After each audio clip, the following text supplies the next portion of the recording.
ఓం నారాయణ ఆది నారాయణ. ఓం శ్రీ భగవాన్ వెంకయ్య స్వామినే నమః.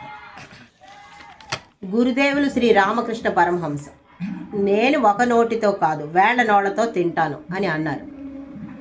ఈయన ఈ మాట ఎవరితో అన్నారు, ఎప్పుడు అన్నారు, ఇప్పుడు తెలుసుకుందాం. గురుదేవులు శ్రీ రామకృష్ణ పరమహంస గారికి క్యాన్సర్ వ్యాధి వచ్చింది. తీవ్రమైన దగ్గు మరియు ఆహారం కూడా తినలేని పరిస్థితి. ఈ పరిస్థితి చూసి స్వామి వివేకానందకు గురుదేవుల పరిస్థితి చూసి చాలా ఆందోళన కలిగించింది. గురుదేవుల పరిస్థితి వ్యధ చెందుతున్నారు. గురుదేవులు అతని వ్యధను గుర్తించి ఒకరోజు స్వామి వివేకానందను తన దగ్గరకు పిలిచి ఇలా అన్నారు. నరేంద్ర, నీవు నా దగ్గరకు ఆలయానికి వచ్చేటప్పుడు అప్పటికి 2 రోజుల నుంచి ఆహారం తీసుకోకుండా ఉన్నప్పటికీ ఆనందం నటించేవాడివి. నీ తల్లికి స్నేహితుడి ఇంట్లో తిన్నాను అనే అబద్ధం చెప్పేవాడివి. ఎందుకంటే ఉన్నపాటి కొద్దిపాటి భోజనం నీ తమ్ముడికి ఆమె పెడుతుంది అని. నీ ఆకలి నాకు తెలుసు కనుక నా చేతులతో నీకు లడ్డు, పేడ, మకన్, మిసిరి మొదలగునవి తినిపించేవాడిని.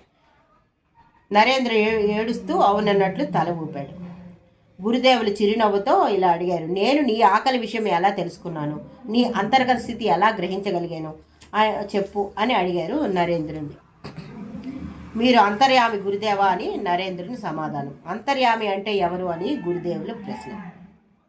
ప్రతి ఒక్కరి అంతరంగాన్ని తెలిసిన వారు, ప్రతి ఒక్కరి అంతరంగంలో నివసించేవారు అని నరేంద్రుని సమాధానం. అంటే నేను నీలో ఉన్నాను కదా అని గురుదేవులు అన్నారు. అవును గురుదేవా, మీరు నా హృదయంలో ఉన్నారు అని అన్నాడు నరేంద్రుడు.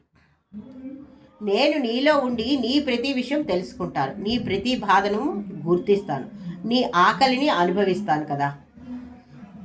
అలా అయినప్పుడు నీవు తిన్నప్పుడు కలిగే తృప్తి నాకు చేరుతుంది కదా. ఎందుకంటే గురువు అంతర్యామి, అంతర్గత జగత్తుకు స్వామి.